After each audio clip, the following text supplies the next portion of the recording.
right, everybody. Thanks for being here. We'll go ahead and get started with the questions so that we can be respectful of everybody's time. And remember that there is the super thanks or the tip. And when people do that, we do answer those first, just because if somebody's paid for a question to be asked, we don't want that to just not be answered. Ken's going to be reading those and then we'll answer. And we're just going to start right now. So, Ken, if you want to queue up that first question Here we go. while he's looking at that and getting a few questions, you can subscribe to Ken's channel here on YouTube, youtube.com/, is it Coach Ken? I think it's Real Coach Ken. Real Coach Ken. So just like that right there. And we'll just double check that here. Yeah. Well, that's not it. Yep. Oh, sorry. Is it just Coach Ken? Add Coach Ken. Sorry. There it is. It's just Coach Ken. So that's even Yeah. better. Yeah, they changed it around recently, so that works. Okay, so you can go to, we're going to change that right there. So you can just go to youtube.com/Coach Ken to subscribe to him. There's also the info on how to book a call with him up there. And for anxiety, book a call with Rex. And you can see the discount code for the emergency breakup kit for those of you who are in this live Q&A. So Ken, you got a few questions in the hopper? Yep, got a couple here. All right. See, found out he's in a relationship now. Started as soon as we broke up. It was bad, and after he started to reach out, now he says he wants to be friends. Is that the end of the question there? Yeah. Okay. See, he's in a relationship now. He started as soon as they broke up. It was bad. It doesn't actually say how long. Okay. And with those situations, my question is always, are you certain it just started after the breakup? Because usually they have somebody potentially waiting. And so they will tell you, they will even swear up and down a tree that it didn't start until after we were broken up. And they'll even a lot of times deny that. But if it started that quickly, that kind of makes me wonder if that person has been there. And then is it a he here? Just want to be friends? Okay, so Yeah. he just wanted to be friends. And she obviously wants more than that. I wish I knew how long they'd been together. So, the question is it a rebound relationship? Because we tend to think of rebound relationships as being something that's potentially temporary, that they are just seeking what they had with you and that it won't have the depth and they'll want to come back to you. So that's ideal. It's difficult to know if that's really what it is. Hopefully it is. The best thing you can do is to leave him alone and to be polite to him. And if he is saying he wants to be friends, that's where there's a few ways you can go about that. So just really quickly, you can tell him, no, I don't want to be friends. Thanks anyway. But that's difficult to not sound like you're being harsh. But I do like that if you can pull that off. Just kind of like, no, that's all right. I'm good, without being harsh. But what has become my favorite over the last couple of years is when you treat it almost like you're being playful, like you don't really believe it. And so when they ask if they can just be friends, you can just say something like, oh yeah, sure. Like it's not even real. And then you don't act like a friend, because a friend, you're going to talk to them as far as reaching out, you're going to text them, check on them and that kind of thing. And so you don't need to act like a friend. So you can kind of go along with it, just generally speaking, and it doesn't hurt you too bad. It's when you start acting like a friend, because you don't want to have any dynamic with them that is platonic, that is not physical in terms of the attraction being there, emotional and physical attraction. And so if you try to pretend like it's not there, what you actually do is you hurt the dynamic that should be there and that will get them back. And so you want to either tell them you don't want friendship, or you just want to be really flippant, almost sarcastic with it. Like, sure, buddy, like that, like you believe otherwise and you know better. And in this type of situation, if they want to be your friend and they're going to try to be around you, then it's actually even more important that you do not act like a friend. And so this is going to sound a little bit intense and aggressive, but I've coached a lot of people in that situation, and especially guys. I will tell them to go ahead, and if you two are having fun and flirting, go for the kiss. And you're like, what are you talking about? Yeah, go for it. And then when they kind of freak out a little bit at you and say we're just friends or something, you can totally just be silly with it. You can say like, what, friends kiss, or you can just say like, Like right. some of my friends have sleepovers. We kiss all the time. Yeah. Or you can even like kind of boop them on the nose and say, okay. And some people can't pull that off, and I'm not saying, oh, you're not cool enough to pull it off. Just kind of know if you can and know your limits on that. Some people just don't have they just don't have that level, which is fine. And so, but the important thing is, do not initiate contact.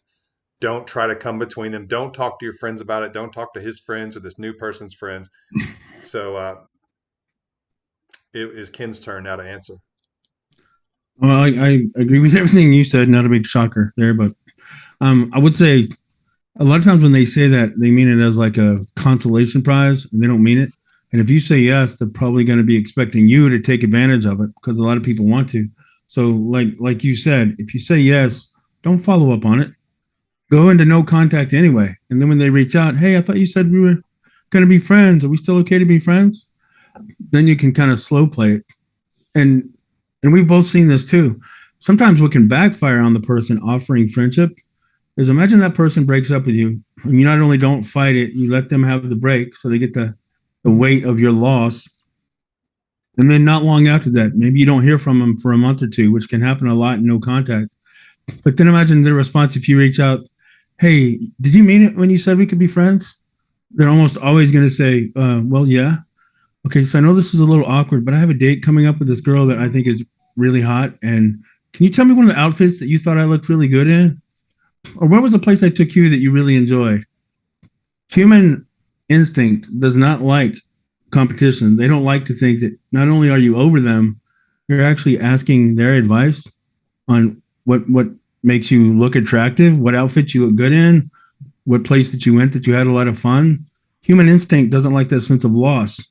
And they can a lot of times kind of trigger a sense of second guessing. No, I'm glad you asked me. We're friends. You looked really good in that black shirt. Now, internally, they're thinking, you going to wear that black shirt for somebody else? You going to look good for somebody else? You going to take them to that restaurant? They don't really like that friendship if they get that version of it. But it goes back to what you said too. If a lot of personalities can't pull that off, just being around that person is too painful. So if being around that your ex is too painful, don't try something like the friend zone approach, because it'll just torment you. They'll be able to see it torments you, and it just doesn't work out. I think we got that one. Let's go to the next one. Yeah. All right, we got let's see, the martyr. Coach Lee, I've been in no contact for a couple of months, and it's been going well. I noticed my ex started to look at my stories more, but today my ex just unfriended me on Facebook. All right, so that's the question. Yeah, sorry. Okay, That's the period. gotcha.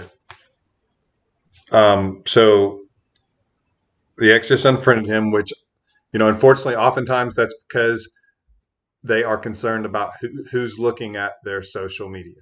So if they are unfriending you, then a lot of times they're doing that because they're concerned about what someone else will think about that, potentially someone they're dating or want to date.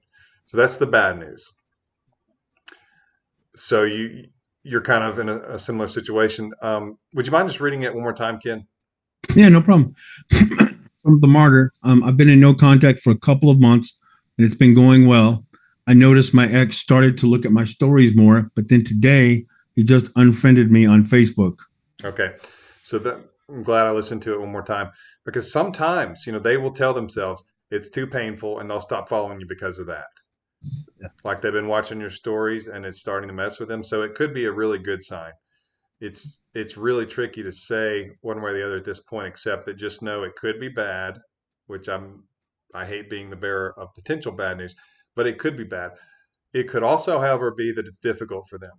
And that's one of the beauty areas of no contact, is that if they're not hearing from you, but they're seeing your stories, it can actually make it more difficult because they're seeing you as though you're this third party that's untouchable because you're not reaching out to them, they're not hearing from you. And so that is a pattern that I've seen. I don't know if what you've seen, Ken. I mean, we talked about it a lot, but I can't think of this particular situation. But I know for sure that I have seen that when someone had been in no contact for a while and it was working, it was doing pretty well, and Yeah. it was hurting the other person. And so because it was becoming more difficult because of no contact, then they stopped watching and they unfollowed and all that. But then in a week or two, that's kind of an average. Then they would refollow, and that's a lot of times when you can expect to hear from them. And Yeah. so it could be a good thing, and it's important to acknowledge that it could be good, but it could be bad. What do you think, Ken? No, I agree with you. Especially that order. Like if it's after a breakup and they just unfollow you, well, it's impossible to know what that means. Right. But when you've been in no contact for a while and they've been following your stories and then suddenly they quit, we're kind of afraid to believe good news in a breakup. So it's just easier to believe the scary news. But logic even tells you, okay, if they're following you, then like I don't follow people I'm not interested in. I don't follow people I don't care about. You follow people because they have some kind of weight, because they matter to some degree. Yeah. So what makes actual logical sense is they're still invested. They find that they're caring probably more than they expected to. After all, they did break up with you. So what would drive them to suddenly unfollow you? Again, it sounds like, we're always afraid of believing good news because what if it turns out not to be true and then we feel stupid? But the truth is, if they're following, they're more invested than they thought and then they quit. A lot of times that's actually a sign of wavering. It's exactly like you said, okay, I find myself checking their stories and now I'm thinking about them more. I need to stop doing this. I'm just going to quit. And it's a safe way to make someone think about you. So it's kind of like a passive aggressive way. I want to make sure they think about me for just a second today, but I don't want them to know that I want them to think about me. It's almost like an adult version of pulling somebody's hair in second grade. Look, I unfollowed you. See, that's what I do because I don't care. Well, a lot of times that's what you do when you find yourself thinking about somebody. So it's kind of a giveaway a little bit. Yeah, and I forgot to add that, sometimes people do that when they're trying to kind of poke at you like you're in a cage at a zoo and they're like, "Move, do something." And if that's the case, Yeah. they're this person, she's probably, or he or whoever we're talking about here is probably thinking, "Come on, contact me. Aren't you missing me? I broke up with you. You should be chasing after me, and you're not doing it." And so they're trying to do something to spur some action. Yeah. So I see that a lot too. So keep that in mind. Stay with what you're doing. Stay backed off. Don't initiate. Let it work its way to what it's going to be. Let's get to the next one, Ken. I got let's see. JJ over 911. He broke up with me 3 days. Oh, okay. Sorry, this is pretty painful. He broke up with me 3 days before our wedding because his DTR threatened to not talk to him or see him. He came to drop off my stuff today after I dropped off his stuff, and he told me he still loves me. I'm going to assume that DTR is abbreviation for daughter, right? Because his daughter threatened not to talk to him or see him. He came to drop off my stuff today after I dropped off his stuff, and he said he still loves me. I would like to know more about that conversation. If he just kind of randomly said, "I still love you," or if there was conversation leading up to that. But obviously, that's not bad. The question is, what does he mean by that? Does he mean he still wishes the best for you and has a generic love for you that's more of what he would have for friends or a sister, or is he saying romantically? So that's going to be the big question. And rarely is what they say really true as far as giving you all the information. A lot of times they're trying to say something to make it easy on both of you. So that's a possibility. But Let me see if I can get you some information here too. I noticed I'm sorry, she's posting, following along as we answer. So can you give Coach Lee some more information? Like how long ago was the breakup? I know it was 3 days before the wedding, but how long before he reached out, brought you your stuff, and told you he still loves you? Was it next day or next week or next month? Just trying to pull a little more info for you there. yeah, and if it's a few days before the wedding like that, that's intense.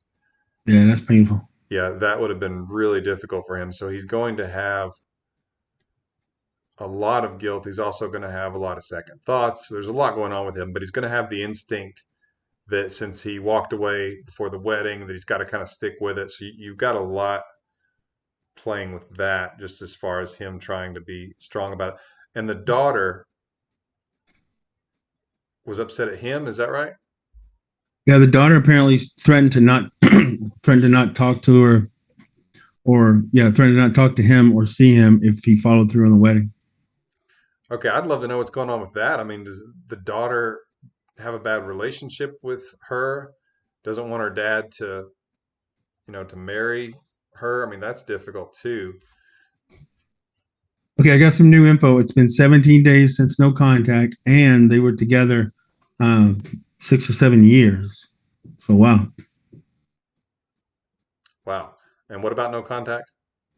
It's been 17 days. They were in no contact for 17 days before he said he still loved her.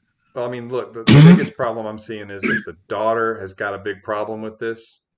They say blood's thicker than water and stuff like that because if she was threatening to be out of his life if he got together with you, I mean, that's a big, big problem. And I'd like to know more about that. If that's something that can be reconciled eventually, if you and the daughter tried, if it's just because she has some kind of allegiance to her mother, and thinks that they should be together. So there's a lot of questions there, but one thing that I'll tell you is just you you need to do your best to not make this easy on him because he's going to want you to tell him in one way or another that it's okay, you didn't hurt me too bad, I understand. And whereas you don't want him to think that you are sitting around hurting and miserable and all that, you also don't want to give him a pass for the obvious, and that is that's a pretty sorry thing to do 2 or 3 days before a wedding, and he needs to feel the brunt of that, and he needs to worry that he's done such a terrible thing that he could be losing you. And so when he says things like "I love you" and all that, he's trying to make himself feel better about the situation. And so it's important that you don't say, "Oh yeah, we're always going to love each other," or "I understand." I would just kind of try to stick with like the approach I mentioned earlier, where it's almost like you don't fully believe it. Like, okay, got it. Just almost like you're not going to just be wrecked as far as your life goes, but you're also going to let him know that you're above just acting like he can treat you any way he wants, and that you're just going to be fine with it. There's got to be consequences, and he has to feel like that you are reserved, that you're distant, and that he might have blown it with you. And so that's kind of a balancing act. I think Ken's probably gonna be able to clarify what I said a little bit too. I'm with you, and it makes you wonder too if they were together 6 or 7 years. Where was the daughter? What was the daughter saying? And I understand, like I have daughters, and I have a stepdaughter, so I know that can be a tricky situation. But ultimately, a child can't tell you who to be with, and part of having a foundation that's strong. And I know Lee believes this because me and him, we've only talked every day for 20 years. That spouse has to be the person that you have the allegiance with. So it can't be you and your kids, and then that's against that other person. It's that other person. It's like becoming one. I'm not even trying to get religious. I'm not trying to bring scripture into it. I'm just saying, as a couple, you're united. You deal with things fairly, and you deal with things together. The other doesn't tends not to work. So if he says, "I love you," well, what does that mean? Like we live in a world where like everybody gets to define what love means. Well, it seems like if you're gonna love somebody in a romantic, be with you forever, you're my one, then you don't do that kind of thing. You don't just show up 3 or 4 days before a wedding and say, "Sorry, my daughter said I can't marry you," which is essentially what he said. So I strongly echo what you're saying. He's got to feel the pain, and I'm not trying to say he's a bad guy. He could be authentically in a lot of pain and confused, but he's still got to feel the weight of your loss because he can't do that to you. Yeah, and it's a tricky situation when they reach out sometimes and they'll say, "Are you okay?" And I've had Uh, people tell me, oh, yeah, they broke up with me. And then like 4 or 5 days later, they reached out and said, are you okay? Which is just ridiculous. I mean, they're basically saying, hey, make me feel like you it's miss me. okay that I didn't hurt you. I didn't do anything wrong, that somehow we can both just act like nothing happened and you're going to make it where I don't feel guilty. And whereas I don't suggest you try to use guilt as a strategy, you also don't let them get off the hook for what they did. And so, if they ask if you're okay, if you respond flippantly, you can actually kind of punish them a little bit. And, I'm not suggesting that you manipulate, but actually telling them, yeah, I'm good. You may think, well, I thought you just said to make them feel the consequences of it. Well, here's the thing. A lot of times they don't like to hear that you're doing well. It's like they think they want to hear that so their conscience feels better about it. But then when you say I'm doing good, it gives them something to think about because they're like, wait a minute, I broke up with them and they said they're doing fine. And at first that feels good. It's like, okay, good. I don't have to feel too guilty about it. But the more that works on them, they actually start to think, wait a minute, why are you just okay with this? Am I not so attractive that me breaking up with you doesn't hurt, that you don't want me back, that you're not miserable? So it's kind of interesting how you can make them feel the consequences by being casual about it. But when they start getting specific, they have to know that it's not okay what they did and that they can't just get you back at any moment. So keep that in mind. But if the daughter situation is there, I mean, that's tough. And there's if he does start reaching out and interacting with you again, that's got to be the number one thing that you two start figuring out is how can this work if the daughter doesn't want him to marry you? And I'd love to know some more info on that, but we need to go to another question. Yeah. Okay, we got CDN LOA student, the $20 super chat question. Thank you for that. A woman was super into me, eyeing me as her rebound relationship. She strung me along though, then chose another man. She messaged me 2 weeks into no contact, tried to friend zone me. I didn't answer. It's been 2 weeks now, and I still want her. So this was just a new relationship where he got friend zoned.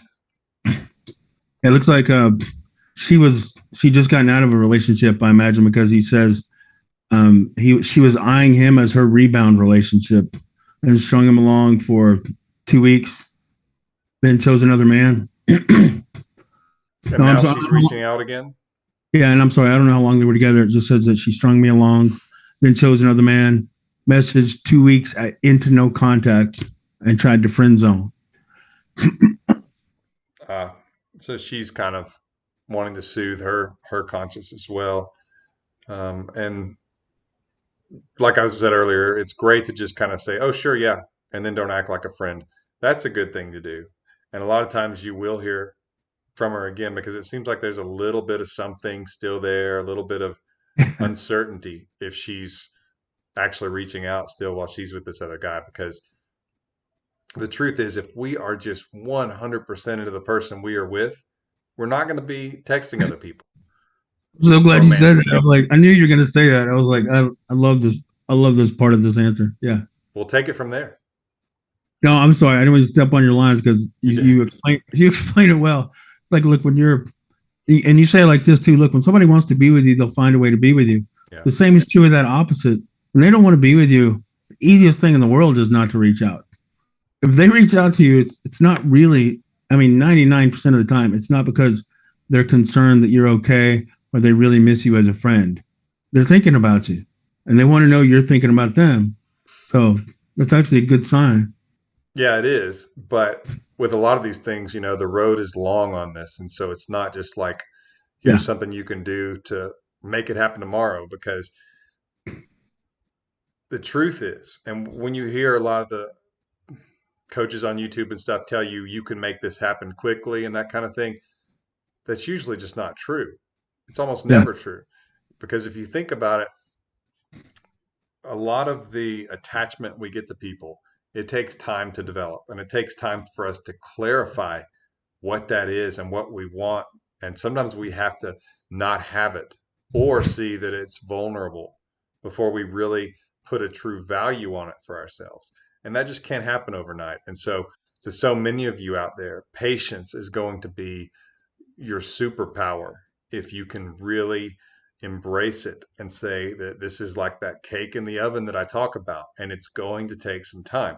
So maybe things are not going so great with this other guy, and she's reaching out because she just wants to make sure that you're still, on the radar, that you're still potential if she changes her mind. And you don't want to completely take that away from her, but you want her to feel like you could move on, that you could be pursuing other options and going another route, that that's a possibility. And you don't want to use those exact words. And I've had people hear me say something like that, and then they'll say, yeah, I told them that they better do something because I'm about to move on. Don't say that. Don't ever say that. Actions are more powerful than words. And so when she sees, a lot of times they'll do this and she'll expect you to initiate going forward because she'll think, okay, I've texted him, so maybe now he'll get it. He'll initiate, and I'll get to know every day that he still wants me, he's still attracted to me, and you're just feeding her ego. So this is where just a beautiful no contact, a beautiful silence. Let her think about it. Let her deal with whatever's going on with this guy because apparently it's not great if she's reaching out to you. And that's just the truth of the matter.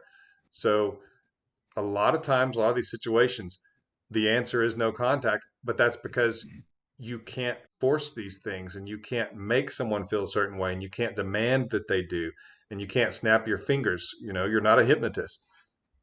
So, keep that in mind, but just know that there is something going on that's not perfect, or else she wouldn't be reaching out while she's with this guy. Yeah, and it's sometimes you get that little bit of of good news or a little sign of positive movement. It's like we kind of call it seeing the door crack. When you see the door crack, you just kind of have this impulse to kick it the rest of the way in. And I like what you said. Look, it's going to take time. You're seeing some movement. People don't reach out to you because they're not thinking about you. Just let it keep building. Yeah, let's get to that next question.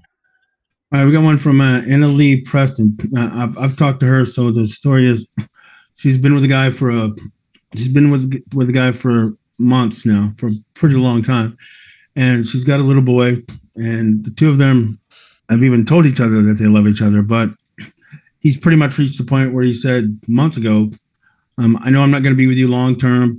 I'm not ready to be a father, so I can't do this. So he broke up with her. Now they've gone back and forth and back and forth. And now he's pulling away again and still saying, I know I can't be with you in the future. I know we're not long-term answer for each other. So I kind of still want you in my life. We can be friends, but I don't want it to cross over into the romantic anymore because I know this isn't ultimately what I want. And you need to be with somebody who wants to be with you, that kind of thing. But I know he's never gone for very long. He's gone for weeks at a time, sometimes even a month or two. But he always comes back and he always tells her he loves her. They always have good chemistry. They always enjoy their company, each other's company. So I've told her, just back off. Let him have the full weight of her absence because he's never had to go 3, 4, 5, 6 months and really wonder, is she there? Is she gone? Did she move on? Because they have such a good connection that anytime it goes too far, he reaches back out or she reaches back out. So they've been in a relationship, just not an exclusive and not technically a relationship. Because he doesn't really know what it feels like to feel that she might not be looking back. Yeah. Well said. And while I'm going to give my answer to this one, do me a favor, everybody. I want to do a little bit of an experiment here with YouTube. Please click like. Just everybody do it right now. Just click like on this video, click the thumbs up. I just want to see how many we can get in a short period of time and see what happens. Maybe we can break YouTube. Just kidding, YouTube. So my answer is that, first of all, this situation, what I call two-tone situation, because when he first started dating you, it wasn't new news that you had a daughter. I mean, things were going, my understanding, I mean, he knew that. That was there. And yet he was dating you. So what usually happens is that something lowered emotional attraction to some degree, and that became something that he was able to use to kind of justify it or to say, well, that probably wouldn't work anyway because the daughter's in the picture and I'm not ready to be a father. So there's oftentimes something else, or else, because like I said, he knew about that. That wasn't something that sprung on him a year into it. I mean, he knew that from day one. At least that's my understanding of the situation. So I have been in situations, I mean, I have coached people in similar situations where there was either some, they came into the relationship with a child and this person's having to deal with it.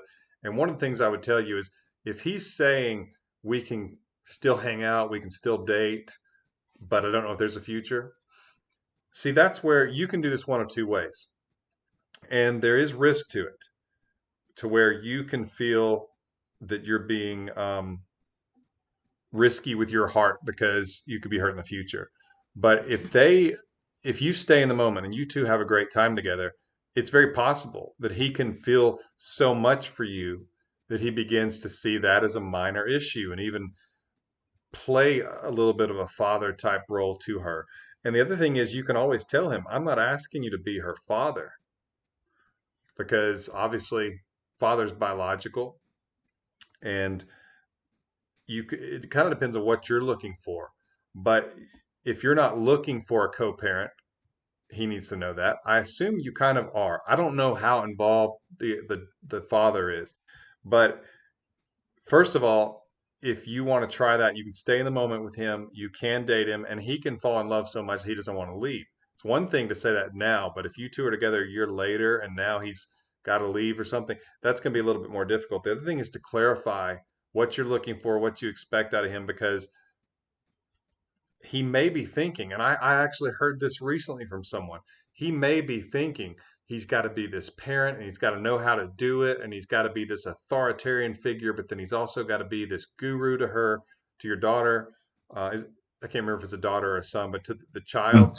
Son, yeah. Yeah. And if you're not a parent, that idea can be really overwhelming. And so it's important you two talk about it, and you can even ask him, what is it that you think this would be like if we were together and my you're dealing with my kid, or the three of us are at home having a meal, what is it that you think is going to happen that you can't handle?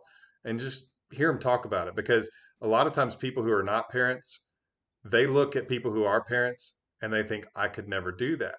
But what Ken and I both will tell you is, both of us being parents, a lot of times you just kind of cross that bridge when you get there and you figure stuff out. And he probably thinks you've got it all figured out. You've got this. If this happens, I do this, and this happens, I do this, and I tell him this. And you kind of need to tell him, I just kind of cross the bridge when I come to it. And this is a first time for me. Every time you have a child, it's a first time. And that I don't have all the answers. This is more about us. It's more about the two of you. And you're not just trying to get a co-parent. Tell him that's not what the goal here is.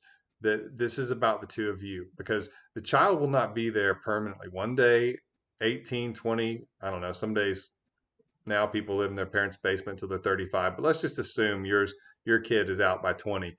Then it's just the two of you. And so it's not like it's a permanent thing in your life, and it's not like he's going to be expected to be everything that her natural father should be if he's still in her life. So there's still a lot of potential there. Even if you just tell him, look, I see that you don't think there's a future because of the daughter. And I get that. So let's just take it one day at a time, and you just let me know. That's risky. Some people can't do that. And I'm not saying that's definitely the way to go. I'm just telling you, I have seen it to where enough time passes and he's so attached to you that he doesn't want to leave and he changes his mind. So that's a possibility. So this is not a situation where you say, fine, if you don't want to be with me, then get out of my life. I don't see that as the way to go in this particular situation. So I have said a lot. Ken, would you clarify? Well, this guy, I think he's kind of deluding himself a little bit. Like, he started dating her, they fell for each other hard, and then when it looked like they're falling for each other hard enough they could actually end up together, he said, I've never felt like I was willing to become somebody's stepdad. So that hasn't changed. But we're falling for each other so much that now the honorable thing to do is for me to bow out of this relationship because the son is starting to get used to having me in your life. We're getting used to having each other in our lives, and in spite of the fact that we're closer now than I even thought we'd be when we started dating, I'm still not willing to be a stepfather. So you need to find somebody else. But then every time she starts to go too far away, he just finds a reason to reach out, or she finds a reason to reach out. So in a very real way, he has no idea what it feels like to lose her. He hasn't lost her for a second, even though this started months ago. I think he's known, and I ended up even talking to him. He said, "He said, oh, you're talking to somebody to help get over the relationship. I'm willing to talk to the guy if that'll help." So as unusual as it is, and it does happen, it does happen consistently. It just doesn't happen. It's probably what happens 5% of the time. You end up talking to the other person somehow. Yeah. So, so he told me that this is how he said it. She's everything I've ever wanted in somebody. She's kind of perfect for me, but I'm not willing to be a stepfather. And then recently, he even told her, "You're my person. You're the one I tell how whatever I'm feeling and however I'm feeling. I know you're the one person I can tell." So then, why isn't he willing to commit? He doesn't know what it's like to have lost her. In his mind, they've been broken up because he's even going on other dates. But I think he knows at any time he can reach out to her and she's going to be there. So it's like that metaphor we talk about. It's like, okay, they're not in the same house, but she went out the front door and they both know she's camping out on the porch, hoping for another chance, hoping he'll change his mind. And she stayed close enough in his life that he doesn't know what it's like to actually lose her from his life. So of course he's not in as much pain because he doesn't have that sense of loss yet. Yeah. So that was kind of just a stream of consciousness from both of us on that one. So let's go on to the next question. But I think we gave her some things to think about. Yeah. Okay, let me see here. Sienna Smith, how do I act around my ex during uncontrollable encounters? Like, for example, at school, in class, we have 5 classes together and it's hard. Okay. So I have a video called Strategic Contact. I'll just type in the name of the video here. Strategic. And you can take a look at that if you just go to my channel sometime, maybe jot that down until this stream's over. That'd be a great video for you to watch. And I have to do this so my camera will stop freaking out. There we go. So the first thing is that you don't want to try to do things that make it look like you're trying to get its attention. Am I getting the genders right there? This is girl and this is an ex-boyfriend. Yeah, I think so. Okay. Yeah. So you don't want to look like you're trying to get his attention. And you also want to look like you're not afraid of him, as though that you're not going to have one of those moments where you two are walking maybe toward the door and you kind of both stop and you're face to face and you're just going to kind of go like, look down or something, because that kind of shows just that, first of all, it shows there's maybe not the strength that I would think that would be important for him to see. And so don't be afraid if you two get into that situation. Just say something like, hi, whatever. Let's say his name is Tom. Like, hey, Tom, just casual like that. Or, good to see you. Hope things are going well. And then look over to somebody else and say their name and go start talking to them, so that it's presented as casual, that it's no big deal, and that you can easily just transfer away and go talk to somebody else, because it's important for him to feel that you are busy and that your time is valuable and that you're just not sitting there hoping you can talk to him. So that's kind of the basic of it. Another thing to keep in mind is if you catch him looking at you, people are always like, well, what does that mean? He's looking at me. He just keeps constantly looking at me. A lot of times people are trying to figure it out because we wonder, what have we done to this person? I broke up with her. Is she hurting? It's like he doesn't know because he's not seeing you. And so there's that curiosity there. That's one of the first stages that they get into. And so he's looking at you trying to figure out, are you hurting? Are you happy? Are you dating somebody else? What has he done to you? And that's what he's looking at. And he's trying to figure that part out. He could also be thinking, is this what I really want? Because let's say you look really good that day and he's looking at you and he's thinking, I forgot how pretty she looks. Same thing. If you're a guy in that situation and you keep seeing her looking at you, it could be she's looking at you thinking, "Man, he looks handsome today." So there's gonna be a lot of stuff that can work on your mind. Biggest thing I can tell you is keep it casual and polite, and try to keep it brief. In other words, you don't want him to be the one to say, "Well, I got to go." Ideally, that would be you, and be really friendly about it. The more you can be friendly and playful and not angry, it shows them that, first of all, they didn't just get to you a whole lot, which shows inner strength. uh, it also shows where, or at least it lets them feel like that they can approach you. Because if you're too cold, if you're cold and mean, they're not going to want to, and they're going to think, "Well, gee, she's mad at me. I don't even think I have a chance anymore." And it's one of those things where it's not that mysterious kind of thought, but they've actually interacted with you some, and it was such a negative that they don't want to risk it again. So try to keep it light and casual and brief and polite. So avoid the awkward stuff. And if he does really this is the final thing I'll say. If he really starts having a good conversation with you and it's a back and forth, remember, you need to hold the frame that says that you don't view him as a friend, okay? That you view him as somebody who's attracted to you. That's right. You view him as somebody who's attracted to you. So if you know somebody's attracted to you, you kind of act differently around them. It's more confidence, it's playful, it's a little flirtatious. Don't be afraid to do that. That should be a level and a switch you have with him that you refuse to turn off. Not to overdo it, and not to tell him, "Oh, I love you so much, I miss you so much." That's not what I'm talking about. I'm just saying the dynamic that you two have, if you had a playful, flirty dynamic, keep that. But he gets little pieces of it, and then you're busy and you need to go. So that's how, especially in high school, I just totally gave you the high school version there, because I used to, when I was coaching, I used to have a lot of high school aged people reaching out to me about this. And so I would hear back on all these things that happened, and that's really a good way to handle it. Yeah. So I'm going to stop talking on that one. Ken? Yeah, I like what you said, and it can help to have a quick mental reference.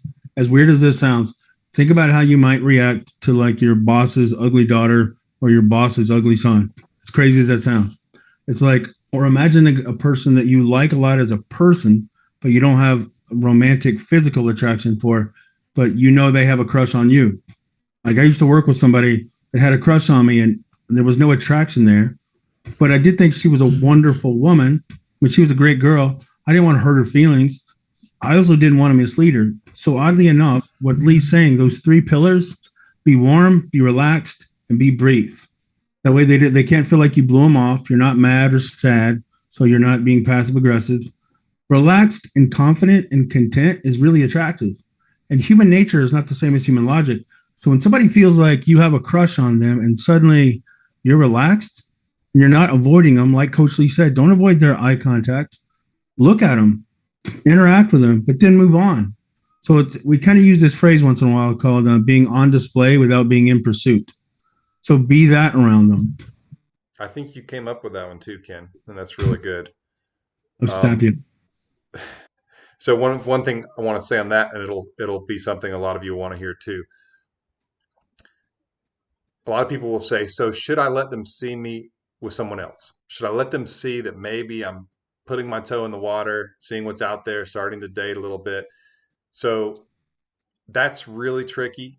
And I talk about that in a lot of videos. So unless there's a specific question on that, I won't get too much into that, except to say, try to put that energy into a passion. And that can be something you do with friends, like if it is a sport, either in school or it's at like the local community center, something like that, bowling league, rock climbing, something, starting your own business, working on your own business, learning an instrument, things like that. Try to really put your energy into that, because nothing is sexier than somebody who is passionate about something. Okay, because first of all, your attention's not on them.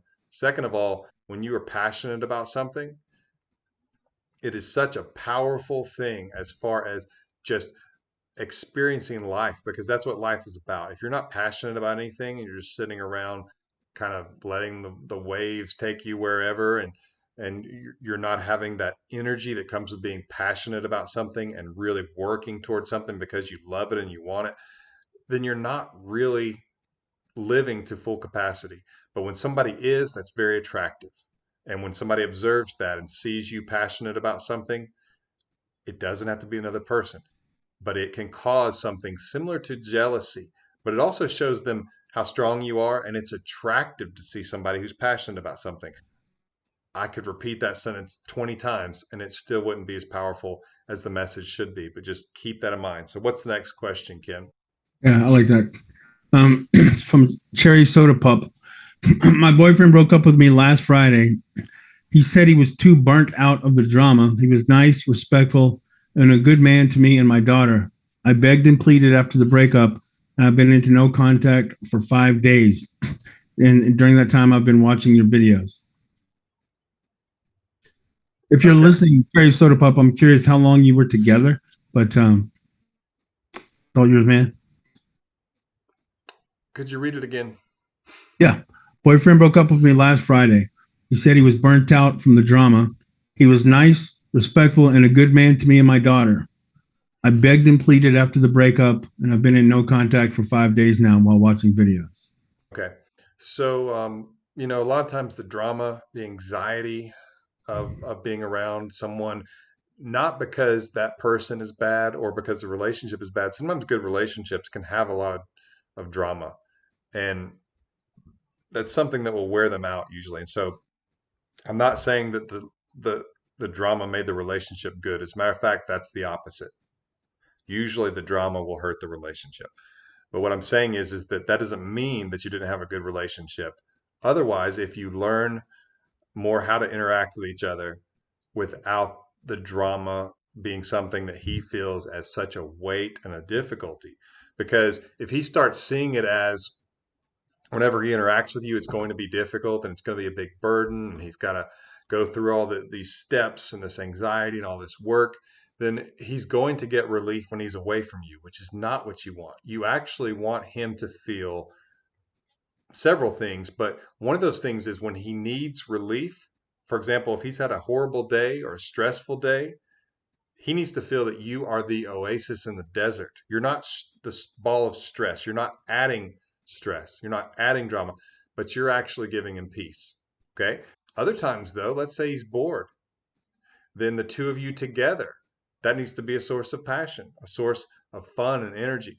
And so, if there's been a lot of drama, if it's because of the situations and the arguments and all that, then we're talking about relationship dynamics, and that's that's a big issue, especially right now when you're dealing with the fact that he's thinking he wants to stay away. So the first thing you do, don't be a source of drama right now, which the easy thing to do there is just no contact, give him that space, show him you can, because that's actually a big deal here. If he sees you can back off and that you're not just going to push and force, that's good. That's really good. He will probably start interacting with you a little bit here and there, okay, testing you some. And you really need to be anti-drama right now. And I know you have a daughter in the picture. So a lot of times, us as parents, we get used to the days being messy. The kids get home from school, or if they're homeschooled, they're right there. But there's stuff to be done. This is late. I've got this tomorrow. It's time for bed. I told you to go to bed. I mean, there's a lot of that. And for parents who are used to it, it's something we can deal with. But if it's an outsider looking in and he's over for dinner and there's all this drama in the house with that, that's a factor too. So I do expect, just based on what I've heard, that he will interact with you some. And that's where try to start having some small, don't call them dates, but get-togethers where it's nothing but peace. Okay? That may mean your daughter can't be there. It's just the two of you. That would be ideal. Out for coffee or lunch. And I mean, it will be just peaceful, light conversation, laughter, all positives, no complaining. Really give him a lot of that. He needs to know that that's there. It won't always be that way because when you have a relationship with someone, sometimes we bear each other's burdens. Shocker. But I mean, yeah, that's really got to happen. Sometimes we have to bear each other's burdens.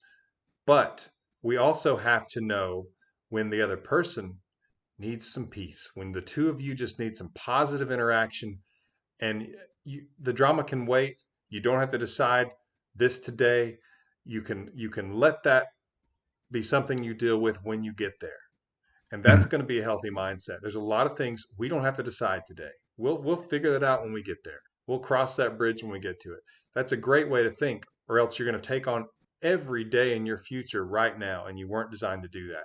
So that's what I would suggest, is that when he does start reaching out, you need to see him face to face, and you need to show him that you can interact with him, and it's just positive and peaceful and simple, maybe even quiet, that you two don't say a whole lot, but you just sip coffee and look at the rain or the leaves falling, just some of that. And it will take some time, but there's a good shot here if you can kind of show him you can do that, and that you two have that level, that he'll want to give it another try, you And there's know. quick follow up. And I agree with you. It sounds like it might be one of those opposites attract thing too, where maybe she's a little bit more intense, and that's where some of the drama is coming from, which can kind of that what we kind of refer to as that numb state.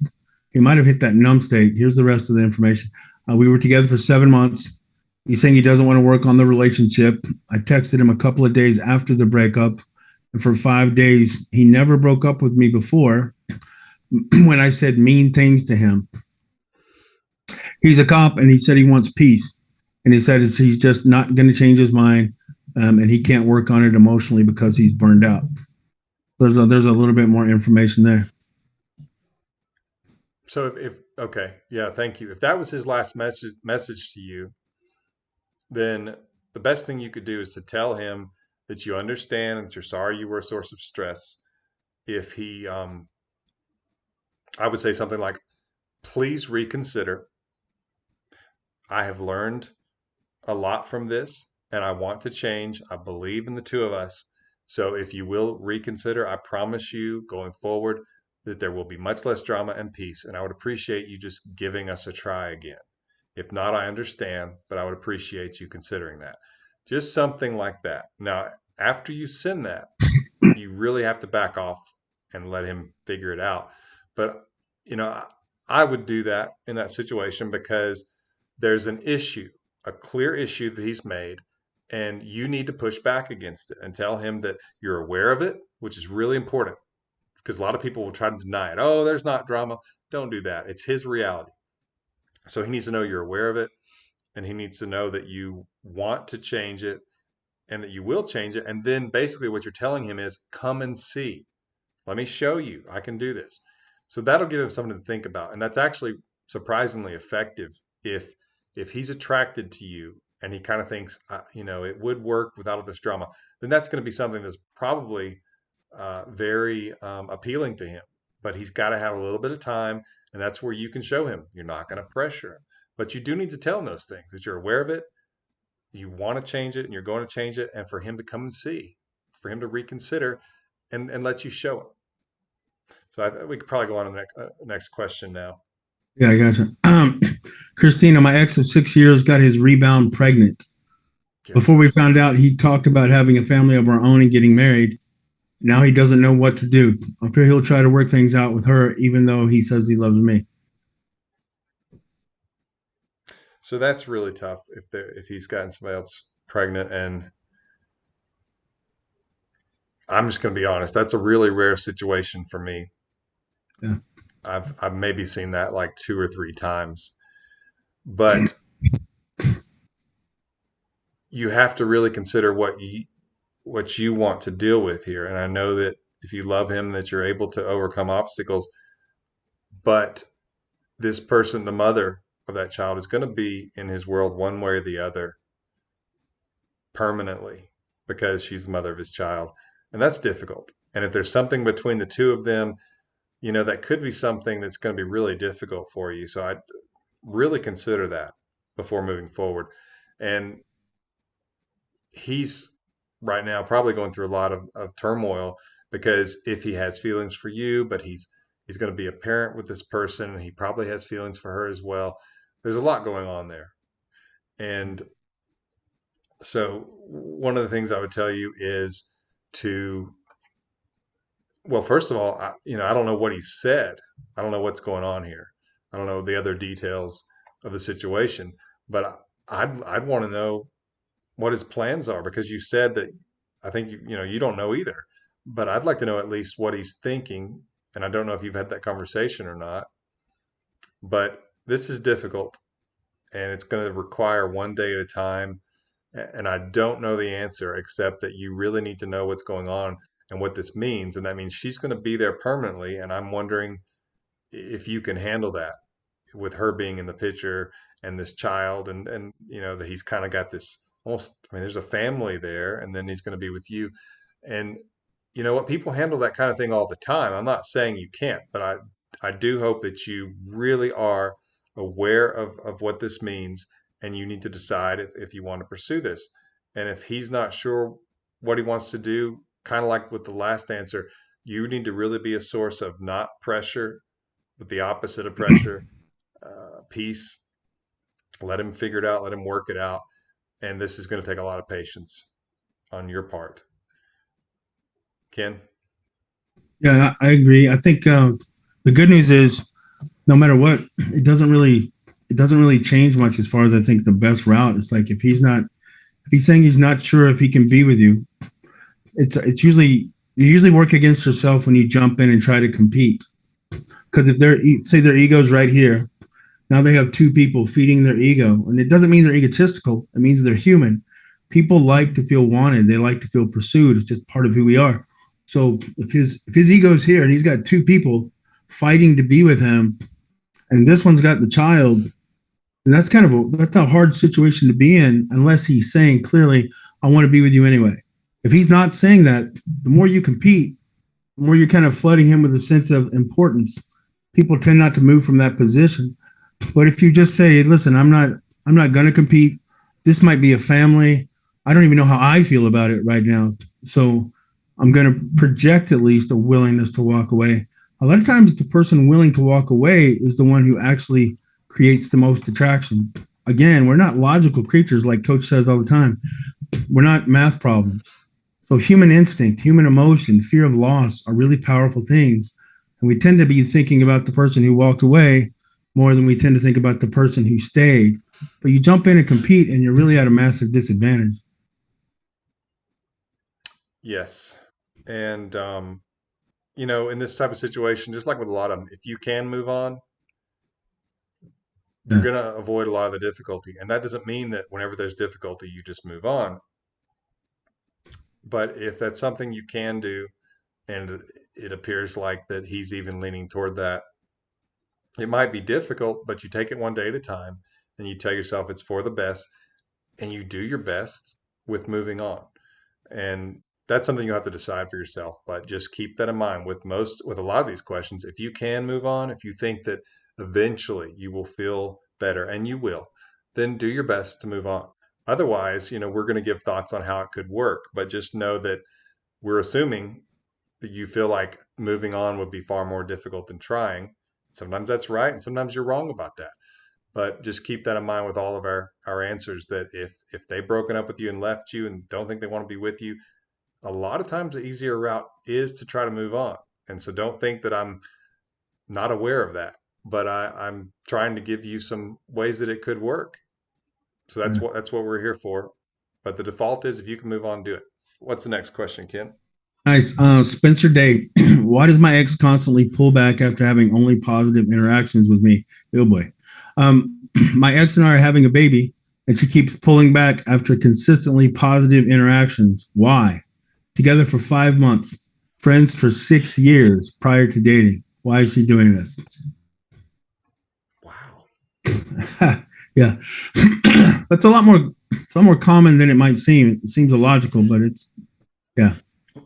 Yeah, and some of that can be, some of the things you talk about with borderline and with personality disorders, and then we get into some of the potential attachment style stuff. But some people will they'll back off and they'll reflect and they'll wait until they want it again, and then they kind of move back into your orbit, and you are wanting more than that. And so I'm wondering, um, she's pregnant with his baby. Is that what he said? Yeah. Okay, so I'm wondering if you two have future plans A lot of times when these relationships reach a peak, they reach kind of this pinnacle, and the other person, maybe they're wanting to get married, and it's like nothing's happening, and it feels like we've reached the highest point we're going to, and it's like they're bumping their head on that ceiling, and they'll kind of disappear for a little bit because it feels like the relationship's not going anywhere. And especially now if there's a baby in the mix, it could even be the opposite. That could really freak her out. But that's a conversation that needs to happen, because if she thinks that you're not interested in getting married and that's what she wants, then that's a big problem. When you have different expectations of the future, a lot of people underestimate how that can be a big issue. And so I would definitely want to know what her thoughts are on the future, because if you two aren't moving towards something, if it just kind of feels like you're just existing and there's not progress in the relationship, that doesn't mean you don't take it one day at a time, but these discussions will come up in relationships. Where are we going? What's the future like? What do you want in the future? So being able to talk about potentially getting married one day, that anticipation, that's important. And it's a positive thing because it shows the relationship is dynamic, that it's growing. So a lot of the times when I hear things like this, where the other person, we have a great time together and they disappear, part of it's because it almost feels like, is this it? Are we done? Is this just kind of what it's always going to be? Or are we moving toward something even more serious, like marriage? For most people, they see that as kind of the pinnacle. And in this situation, when there's a child, definitely time for the future talk. What do you want out of life? What do you want with us? That kind of thing, without it looking like you're letting them control it all or define the relationship all by themselves. But it's more like, what do you see? What do you see for your future? What are you wanting?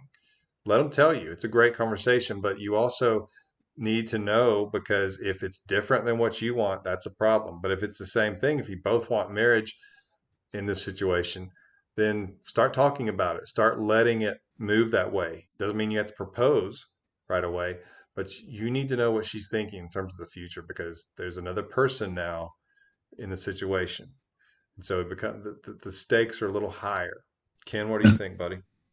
Yeah, I agree with you. And he just added, yeah, we broke up because she said I was causing her stress. She's helped me find apartments closer to her since the breakup.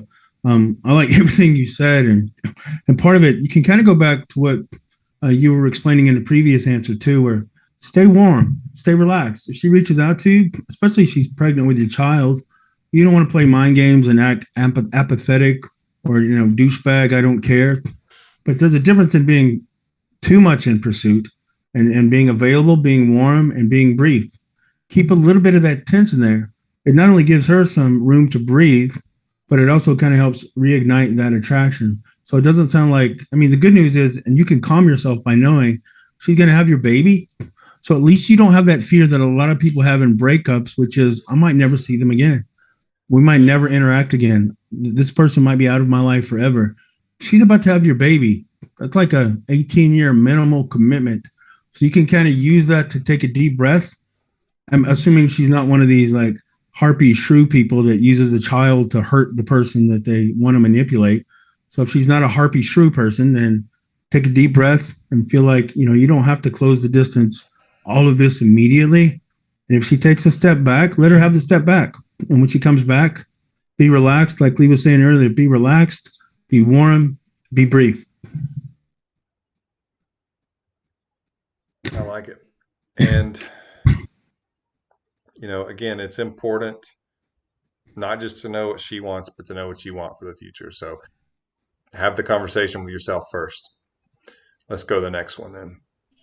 Hey, Cherry Soda Pop just sent $50 for one last follow up. She said, I'm a little confused, so I should reach out to him and break no contact to let him know that I do understand and I am sorry, and I hope he changes his mind.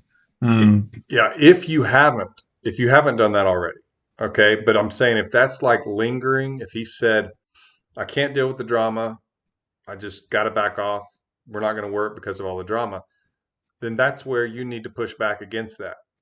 Tell him you get it, you want to change because this means a lot to you, and you're glad that he told you this because you want the best for the relationship. And if you can, if you use this link, you can go back later because I did word it pretty well with what you can use. But basically, you're just going to say, I understand what you're saying, and I want to work to change it. So I'm going to do that.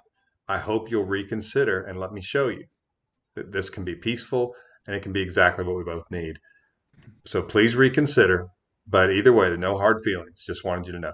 And then back away and see what he does. Sometimes all you can do is all you can do. And we can't make people do things. But that's what I would definitely suggest. If that's what he said and you did not push back on it at all, that's what I would do. Yeah. And I'm sorry, I just want to stand up and go like what he said. What he said, because what Lee's saying, it's there really is a difference. What he's saying isn't really like destroy the conviction or the principle of no contact, but there's a difference in articulating the pain that you understand the other person's been through. Like she just said, I have told him many days after the breakup, and he said no. There's a subtle difference in what Coach Lee's saying and what you might be hearing. There's a difference in saying, I understand the pain I caused you, versus like sometimes a narcissist or a manipulator comes back and says, the breakup's really hard. Please don't do this. We can make it. We can change. I can do whatever you need me to do. Please give me one more try. None of that actually addresses the pain that they feel. What Coach Lee's describing is articulating the feelings and the frustration and the pain they feel. And there is a big difference. It might sound the same, but there's a big difference. Did I word dump on that? Does that make sense? Yeah, I thought that was great. It reminded me of a situation I had with someone I was friends with in high school, and we kind of had a little bit of a falling out. And I remember just kind of telling them, you mean a lot to me. Our friendship means a lot to me. And I'm willing to do whatever it takes so that we can stay friends because we were pretty upset at each other. And in that situation, it takes effort. It's not one of those things where I want to do this so that you'll love me or so that I'm good enough. That's not what I'm saying. But sometimes in a relationship, the other person needs to know, hey, I have a shovel. I'm ready to dig. Let's get to work. And if they know that, they may have to sit with it a little bit. But if they know that you are aware of the problem, you're willing to work on it, that can be really meaningful to them when they do start to miss you a little bit. Because then they can tell themselves, well, they did say that they were aware of it. They are going to work on it. Like Ken said, if you tell them their pain, that you understand their pain, and that you're willing to work on the issue specifically, that's one of the best things you can do. That's when you're telling them the truth, you're pushing back, and then they're also going to know you're not pressuring them. It's like, I've told you this, I hope you reconsider. And then you just disappear and let them figure it out. So that's the way I think we both suggest that you handle that. Yeah, that was really good. I know Lee's gonna post this. Go back and listen to what he just said again. That was really good. Okay, Marco D. Orduna. My ex still likes my mom's post on Facebook after I unfollowed her on Instagram. She also met up with my friends. Not sure if she asked about me. What could these things mean? Thanks. I really appreciate you. Okay, could you read it one more time? Yeah. My ex still likes my mom's post on Facebook after I unfollowed her on Instagram. She also met up with my friends. I'm not sure if she asked about me, but what could these things mean? Meeting up with his friends and liking his mom's post on Facebook. Sometimes people I have noticed will like the parents' post or something because they think that maybe they can keep a little bit of a relationship with them, and also to show the mom, I'm not a bad person. Look, I'm liking your post. I'm not a monster. And the same thing with meeting up with your friends. I don't know if she considers them her friends too at this point, but if she does, that could make sense. And it could also be to explain herself to them. But the good news is that one of the things I figured out after 20 years is that any kind of interaction that breaches your inner circle is good. Because first of all, it shows that they're not so upset at you that they just don't want anything to do with you at all. In other words, they're not afraid to kind of to step into your turf. Okay. So that's a good thing that there's not that awkwardness because they know there's that potentially your name's going to come up, um, and that their name could come up from what they're doing. So that's good. Second, it also means it's quite possible they're looking for intel on you to see how you're doing. Because if Yeah. they're in those stages I talk about in my video on that, and I'll throw that up, the link up here. Um, if they're going through those stages of curiosity, concern, then they're going to try to get a little bit of information to see if there's a problem here, if you could be getting a little further away than they're comfortable with. And so to deny that it could be good news would be wrong as well. It could very well be a positive. And a lot of times it means that no contact's working and there's some mystery and they're trying to get some answers, or they're at least trying to put themselves in the situation where they could get answers. So I'm going to grab that video while Ken is going to give you his thoughts on it. Yeah. Well, I agree. I think it's just similar to the question earlier. It's like it's hard to honestly say what you can know. Excuse me. What you can know is that they're thinking about you. Like I think all of us have exes. If I ask Lee, hey Lee, how many of your ex girlfriends have you liked their mom's Facebook post? How many times do you go hang out with your ex's group of friends? I haven't asked Lee that question before. I feel really confident what the answer is. And the same is probably true for you and everybody listening. Now, sometimes you'll have those overlapping friend groups, but that's not how you worded it. She hung out with your friend group. She hung out with your friends. She's liking your mom's post. You just take the safe amount of the most logical piece of encouragement. She's thinking about you. It doesn't mean that she misses you so much she wants you back. But it's like when Lee says give the cake time to bake. Look at it this way. Sometimes you're not going to see that strong piece of evidence that you're looking for because it takes time for the pressure to build. If you go outside and stare at rocks for 17 hours, it might seem like a total waste of time, but you don't know that a volcano is not building underneath. Until that pressure hits a tipping point and you get the movement that you really want, it's supposed to feel frustrating. It's supposed to feel a little discouraging, sometimes even hopeless. It doesn't actually mean it's hopeless. So you have real signs that she's thinking about you. Just take it for that. Don't let it talk you into trying to kick the door open. The biggest mistake I see people make. I saw her like my mom's Facebook post, so I reached out to her. Hey, how's everything? I've been thinking about you. I hope things are good. You just relieved all the anxiety that she might have been feeling. Maybe she was starting to second guess being without you. But when you reach out too quickly, you just relieve all that, and now they're gone again. Yeah, and a lot of times they're in the same situation a toddler is in. I have seen I've seen this happen. I even remember as a boy seeing some of my friends' parents respond this way. But like if the kid is having to make a choice between two things, two toys, or which dessert do you want, the chocolate pie or the cheesecake or whatever, and they pick one, but then they want the other one too. Well, a lot of times the parent would either they give in and they give them both, which that doesn't teach the child anything worthwhile. I mean, that's how you spoil a child. That's one of the reasons we're in the situation we're in with the world is we have a lot of spoiled kids who are now adults, and they a lot of times will want their cake and to eat it too. Or as one of my Italian clients once said about her boyfriend, she said he wants his foot in one shoe and he wants it in the other one as well. And that's something apparently they say in Italy. So it's important that we let people know that they can't have it both ways. So when they do like a post, like, if they liked your mom's post on Facebook, if you were to reach out, it's kind of like telling them, look, I'm watching and I saw you do something and it made me so excited because I'm looking for any little thing. Then all you're doing is basically saying, here, you can keep me in case you ever want me, and you can break up with me at the same time. And so a lot of this stuff is centered around simply not letting them have it both ways. Because if you have it both ways, there's no pressure to do anything differently or to make a decision. So that was something while Kim was talking kind of spurred that thought, which is one of the reasons I enjoy doing this with Ken, is because I think we kind of build off each other sometimes. But Yeah. Sometimes we call it bouncing. It's like he'll say something like, "Oh, that's really good." Actually, you said something, and I didn't want to interrupt you, but I was thinking, "Oh man, that's good." I know it jumped out of my head, but if I think about it, I'll throw it back out there. All right, let's go to the next one. All right, X of 20 years. This is SGD. Um, sorry, SCSGD. X of 20 years is still in rebound since August when we split. X and me still run our business.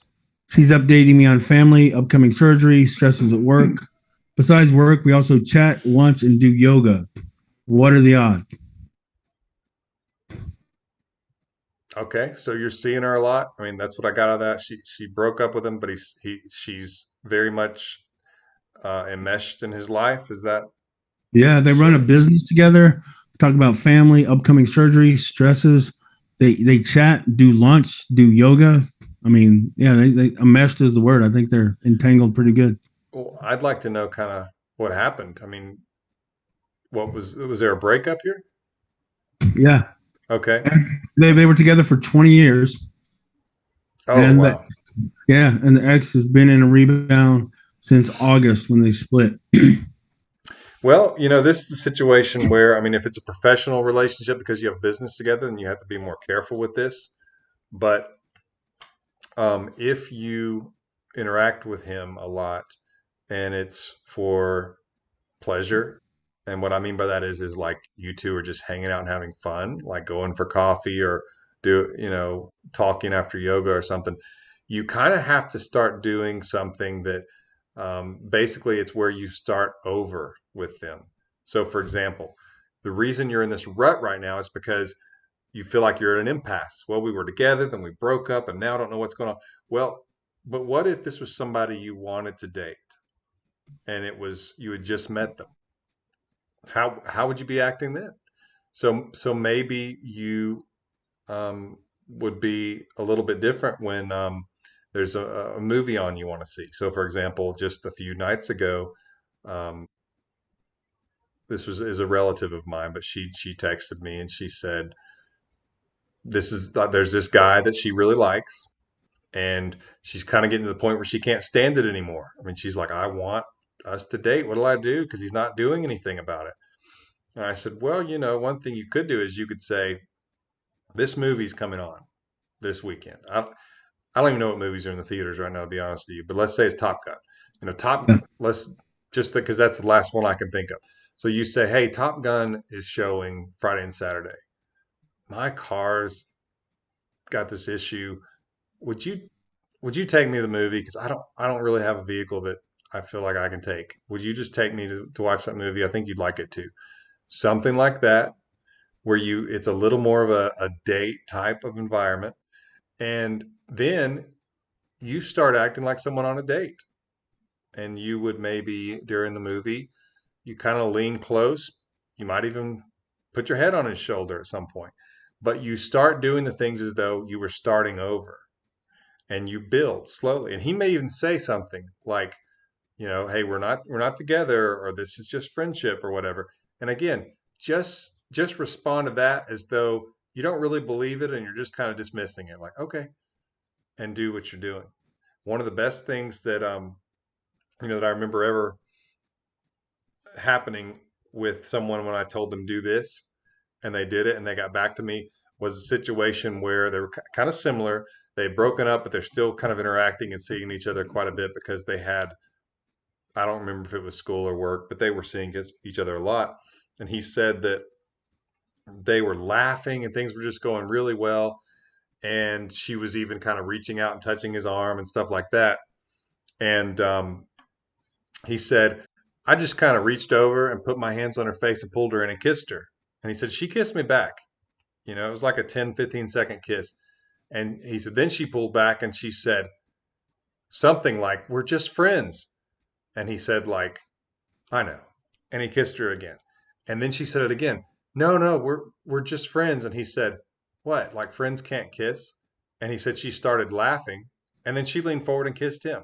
And so a lot of this is how much pressure you put on it. If you make it awkward and complicated, like this is a date and we are romantic now and I want to be romantic. Well, that's not that's basically like alarming their spidey senses. You want it to happen organically and you want to go to that place where it can happen organically, which is what happens when we have a new relationship. We start moving in that direction when we start thinking of it that way. And so rather than put it into words and talk about labels and all that, if you start doing what I'm suggesting, a lot of times you wake up a few months later, a few weeks later, and it's like, wow, we're a couple. Look at that, without having any conversations about it.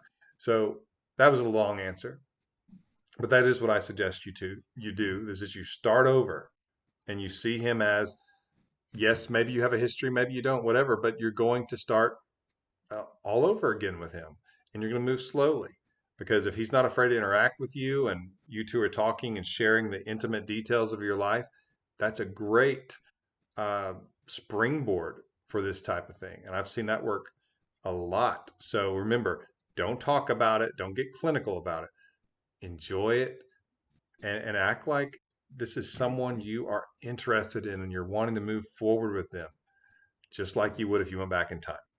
Kim? But there is the looks like they're in a rebound relationship since August. So with that somebody else, how would you recommend they react if they're like, well, I can't spend time, which is seems like an impossibility. I can't spend time with you. Well, what do you mean you can't spend time with me? We work together, we work out together, we eat together, we chat together. So it's like you're kind of getting that interaction no matter what, right? Okay. So they're getting that interaction no matter what, and there's a rebound. Yeah, it looks like they were in their ex of 20 years started dating somebody in August. Okay, yeah, that's good information to know. Yeah, so they're getting like two people, and they haven't had to lose this person because they're so enmeshed that it's like, well, now I have two people in my life.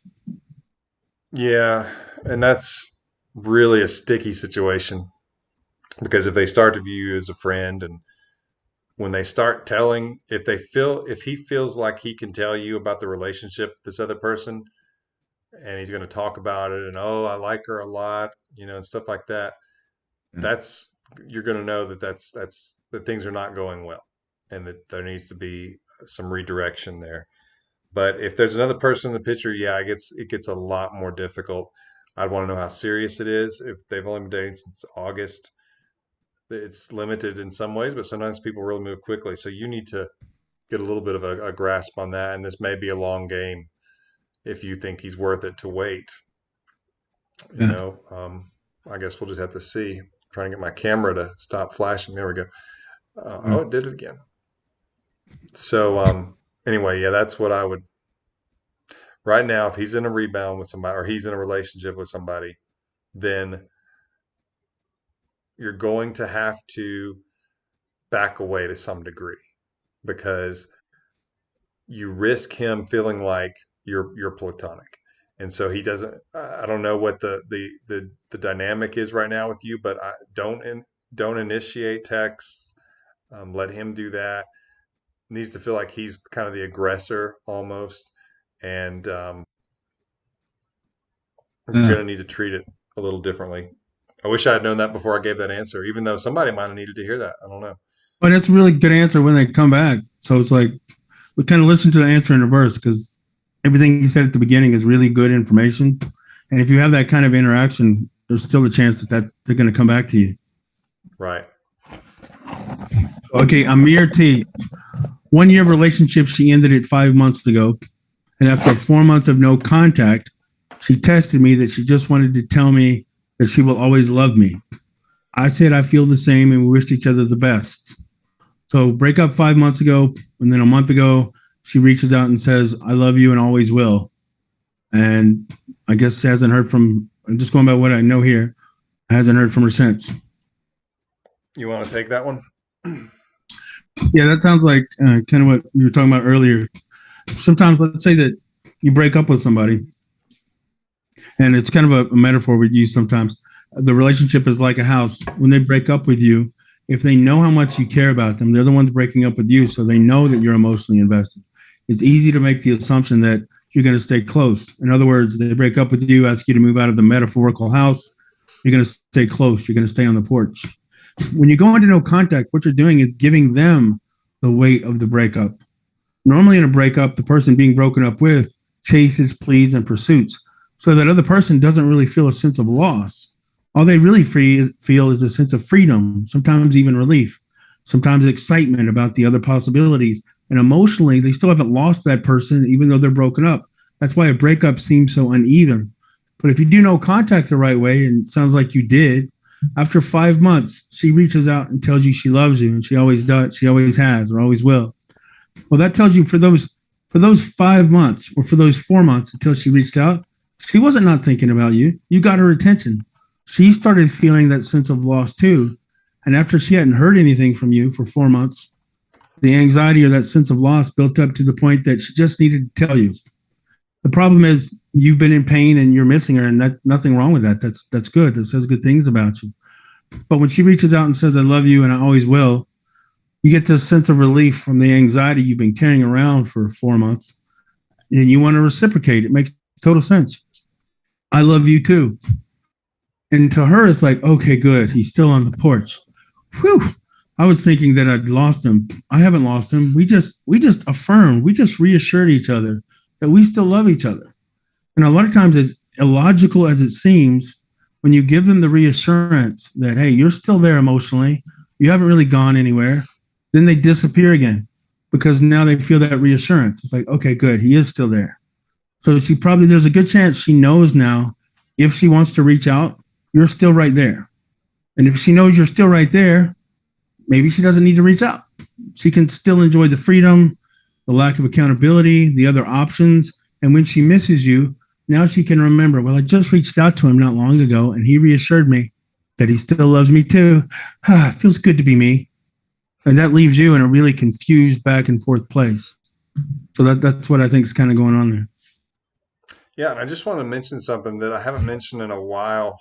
But if you go to, I'll just pull up the screen here, but um, let's just say that you go to my website here, which is this address here. And here, we'll just go to the home page. There's under resources, it says XBAC quiz, and you can actually answer questions about your situation. And it's going to give you, based on some of the negatives that are picked up and the positives, it's going to give you some kind of a percentage. And I know a lot of you, that's important to you. And that's one of the questions Ken and I get asked a lot, and it's the most difficult to answer. But this little quiz actually is pretty decent at giving you some expectation. So keep that in mind, that's something you can do. So the address is just XBAC quiz with the dashes in there. You can see it. But if you go to my website under resources, then you will see it. And it's something that some of you are probably really curious to do. And I got analytics pulled up, and there's already 41 new people on that page. So apparently, a lot of you are wanting to do that. But in case you're sitting there wondering, what are my odds? What are my odds? This is where you can answer a lot of questions on the situation, and it'll give you some of that, because I know that you can't just type all those to us here, but that's a resource as well. So let's go on to the next question, Ken. All right. Let's see. Follow up to an earlier one from CDN loan student. We were intimate just 2 weeks before they got together. She said, I love him 1 week after dating him. Updated her Facebook photo to one of them 4 days after messaging me. Said, I keep in no contact. So this is from one of the first questions that I'm scrolling back up to here. Yeah. A woman was super into me, eyeing me as a rebound relationship. Strung me along, then chose another man. So, one thing I do want to say to the situation, I like giving people hope. I like giving people something to look at and say, there's options here that can help you get what you want. But at the same time, some people have character flaws. And when you're bouncing from one person to the other like that, and you can't make up your mind, and I want to be with this person, no, I want to be with this person, sometimes that's a foreshadowing of a miserable future with someone like that. And so if we can really get to a place where we appreciate someone being, to use an old fashioned word, stable minded, where they're not bouncing so much indecision, wanting to be with this person, wanting to be with that person. Oh, I don't feel this today. It's like being tossed by waves, one way and the other way. That should be okay. If you're looking for someone and you say, I want to be in a romantic relationship with someone, I want a future with someone, that should be a big negative. One of the things you should be looking for in somebody is the ability, okay, to commit, yes, but also to just not have this Rubik's Cube personality where you're just constantly in this option and that option and what's over here. It's like the shiny object syndrome. And so that's not the answer to this question necessarily, but I think people need to hear that sometimes all this personal turmoil that you're going through because of this person, what are they going to decide? That's a pretty vulnerable situation to be in. So if you can get the character right in the other person, where they're not just sitting here looking for the flashiest thing out there, where it's not hypergamy, where they're not just going to hang on to you till they find something better. Really try to filter people and figure that out early on. And you're really going to help yourself out if you can do that. So when I hear a situation like this, part of it, I just think, I wish that you could get to a point where that's a deal breaker. And you're just like, I don't want to deal with somebody who's hot, cold, in and out, yes, no, maybe, all that stuff. You want to look for people to surround yourself with who don't put you in those situations. Just like the guy earlier was talking about the drama. We will all get in that situation where we decide who is it that makes us feel peace? Who is it that when we're having this problem or this difficulty that we want to talk to? Do we want to talk to the person who makes it worse or makes it better? And I remember Ken saying this, and it was one of the, to be honest with you, it's not the saddest thing that I've heard, but it was one of the saddest things I've ever heard. And he talked about how, and I don't want to give personal details away, but he had a death in the family. And he was going to contact the person he was with at the time. And his first thought was, she will make it worse. So he had this death in this family. And instead of thinking, I'm going to contact her for some comfort, I need a shoulder to cry on, it was, I can't contact her. She's going to make it worse. How sad is that? And I remember, I think about that statement that Ken made a lot because it just hit me. For a second there, I couldn't even breathe. It's just like, that is horrible. So you need to decide, is that person, are they going to be that person to you in the future, that they just make things worse? You're having a bad day, they make it worse.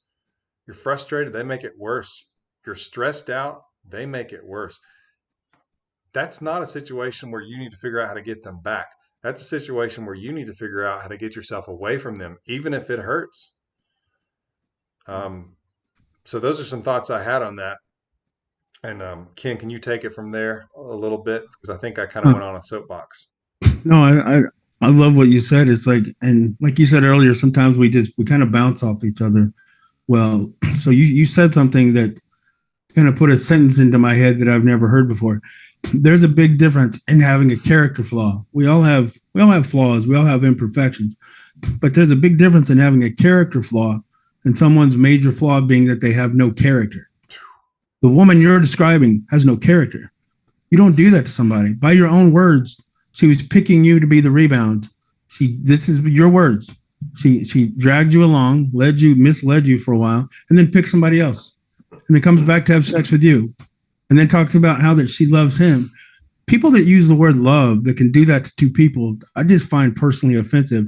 And I'll even climb up on the soapbox with you a little bit. I don't care. This idea that people get to define what love looks like. Look, if you care about your own needs, your own wants, your own dreams, and your own feelings above somebody else, maybe you like them. Maybe you care about them deeply, but you don't love them. You can't do that to somebody that you love. This woman doesn't love you. She doesn't love him either. And with somebody like this is a reality. This is what Coach Lee's saying. There's no happily ever after with somebody like this. And just because while she's in the pursuit stage, she makes you feel special and loved and wanted, and maybe she's the sexiest woman in the world, who cares? If you're with the sexiest woman in the world and she doesn't care about you, and you know on your worst day she's going to make it a worse day, just get away. There is no happy ending with somebody like this. Whoever this other guy is, send him a muffin basket and send him your pity, but don't give him your envy because she's not worth it. Can you win her back? Yeah, you can win her back for a short period of time, and then she'll do it to you again because you refuse to believe that she's the woman she keeps telling you and proving to you that she is. So let the curse pass out of your life and find some other poor fool. Anyway, sorry, that might be a little bit too much of a word dump, but yeah, I like what you said. Yeah, I love what you said too. So let's go to the next question. All right, sorry. Kieran Williams had first meeting. She showed regret, interest, and is considering it. She's trying to consider if she wants to try again. Is there anything to ask before I'm open to it? Break up with circumstance. She had changes going on. Okay, let me say, because that was a little confusing to me, and I'm the one that read it. Okay, so they had the first meeting after the breakup. She showed regret and interest and is considering getting back together. She even admitted she wants to try again. Is there anything that Kieran should ask before telling her that I'm open to it? And the breakup was due to circumstances. She had a lot of changes going on. Okay, well, I definitely want to hear Ken's answer to this. Mine is that I think you should, if you want her back and she's saying she wants to try again, then you shouldn't be delaying saying that you're open to it, because that answer is not saying yes. It just means you're open to it.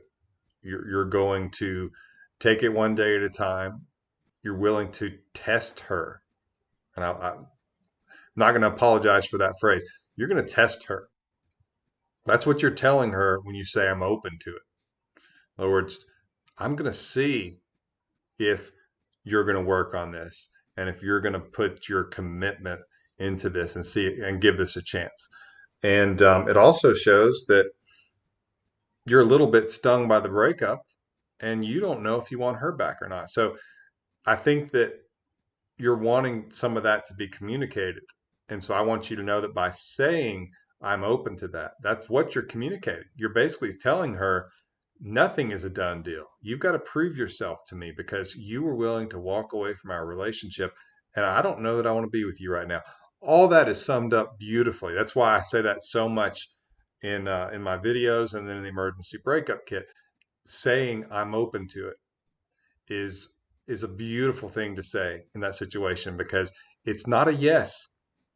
It's saying to them, I'm willing to see if you deserve it, is what it's saying.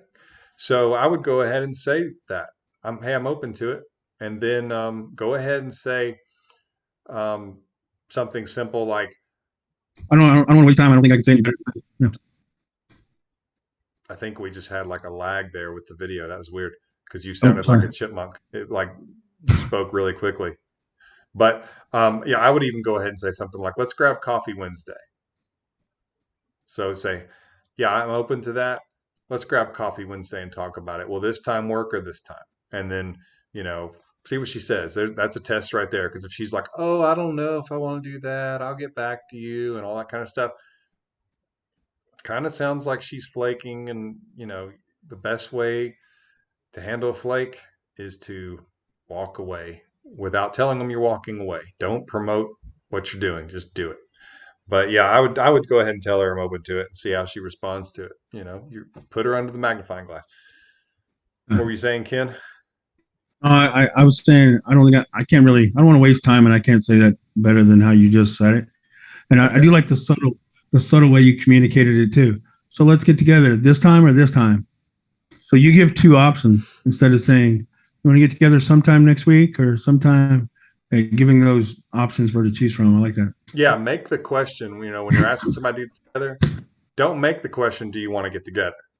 Okay, that's a bigger question. Say, well, do you want to do coffee Wednesday or Thursday, morning or evening? That's the choice, so that they don't feel like that they're leading you on too much or that they're making too big of a jump. So ask them the specific question. What day works for you for coffee? Not, would you like to have coffee with me sometime? See, that's a different question. And if they're not sure and they're just kind of wanting to work on things, then they might not feel comfortable with the bigger decision. So give them a small, simple decision like that. But let's get to the next question. Yeah.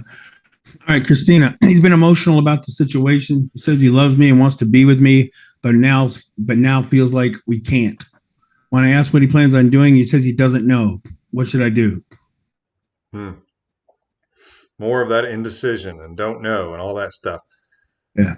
And I don't like to give this kind of answer, but it's so true. And sometimes it's the ripping off of the band-aid that some of you need. And that is, things are not as complicated as people make them out to be. If they are attracted to you and want to be with you, you can't imagine some of the stories I have heard of people overcoming hurdles to be with other people. I mean, it's incredible what people will do when they love someone and want to be with them. And so to hear like this, oh, I don't know, I just don't know what I want.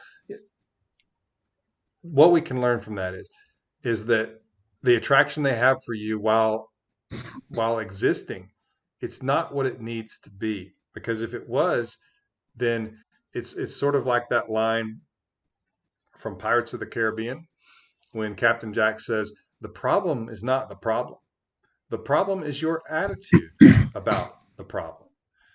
Because if you have ever been on work projects or athletic projects, or money projects, then you want to be around the people who say, this is the problem. So what are we going to do about it? Let's figure this out. Let's take steps toward getting to where we want to be and solving this problem. Okay. That's the person you want to be in a relationship with. You don't want to be with somebody who's constantly like, I don't know what I want. I have this thing I have every Tuesday.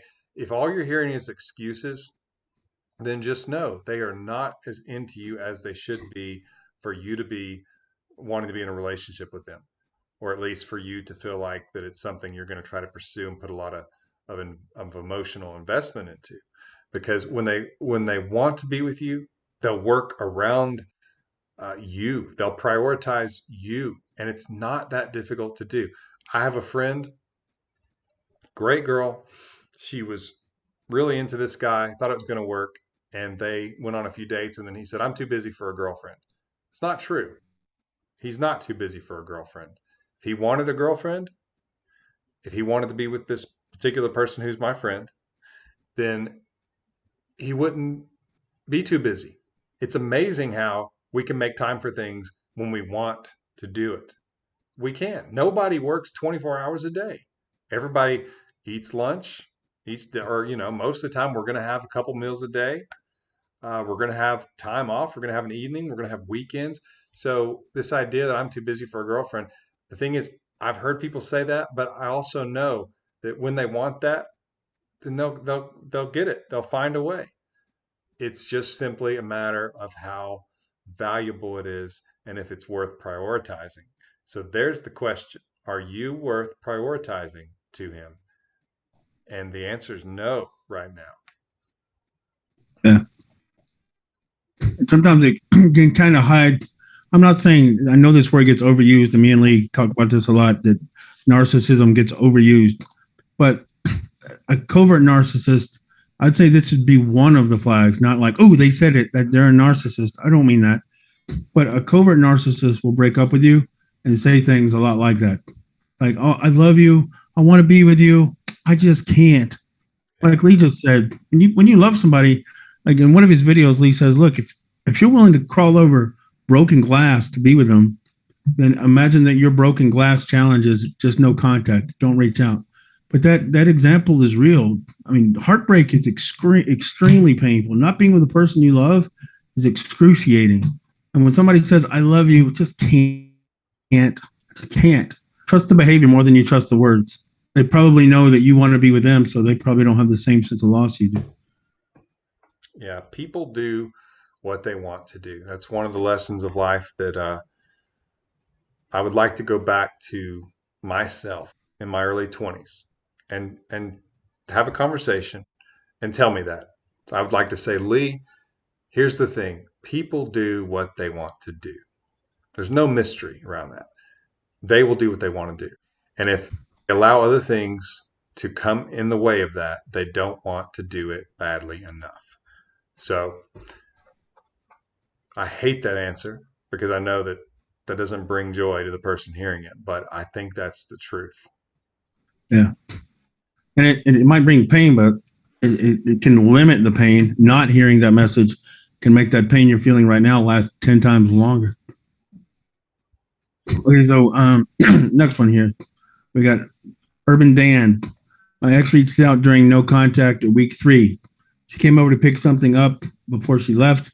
We hooked up. It's been a week since then.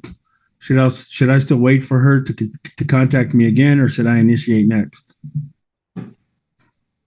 So so she's the one who broke up with him, right? Yeah. And then week 3 of the no contact, she came over to pick something up, and apparently she picked a couple things up, and now it's been a week since then. So yeah, a couple things came up. Yeah. So first of all, there's a lot of good things here, but I do suggest that you don't contact her, that you let her be the one, simply because she was the one who broke up with you. Her stated intention, if I'm not dreaming this, is she came over to get some stuff because you are breaking up. But then she ended up sleeping with you. And that could have been, she gets there, oh wow, I forgot how handsome he looked. I forgot how great it felt when we were together. Some of that, but it could also be a little bit of wanting to make sure that was still accessible to her, that you were still accessible to her. So you want to still have the position that you're the one who's waiting, not waiting as though you got nothing else to do, but that you are choosing not to make the move, and you're going to let her do that because she's the one who broke up with you. And so I would let that happen. But when it does happen, because you two did sleep together, because she did make that effort, or she did come over there, and it turned into that, don't be afraid to treat her like someone you are starting over with, like you're starting to date, just like I mentioned that answer earlier. So when she reaches out, say, hey, great to hear from you. Let's get together soon. Does Tuesday or Thursday work? Something like that. When she initiates, you can do stuff like that. Doesn't mean that you have to, but I'm telling you that if what happened was good, then it's good to go ahead and capitalize on that momentum. So when she reaches out, go ahead and invite her to coffee or lunch or dinner. You can be more creative than those things, but those are the easy things. And try to keep it casual. So even if she says she can't, then just say, okay, well, let me know when you're not so busy. Show her you can just kind of say, okay, and back away. But I would let her initiate and then go ahead and suggest a face-to-face, just like you're expecting. Of course she wants to get together with you. You two just had awesome sex, right? So why wouldn't she want to get together with you? Have that kind of positive attitude. Don't be timid about it, and don't talk about feelings or the relationship or anything. Just talk about getting together is what I would do. If you can stay in the moment and not make it clinical to the point that you're putting labels on it and talking about the relationship and all that stuff, try to stay in the moment, enjoy the moment with her. That's where you're going to get the most traction. And it sounds like you two kind of did that. I hope that when she came over and spent the night, I hope there wasn't relationship talk and all that stuff, because what you need to focus on is what she feels when she's with you, not on the labels, because then she's going to have to think back, why did I break up with him? What do I really want? What was my decision? I got to think about this. You don't want her going through all that, because you wouldn't do that on the first date, right?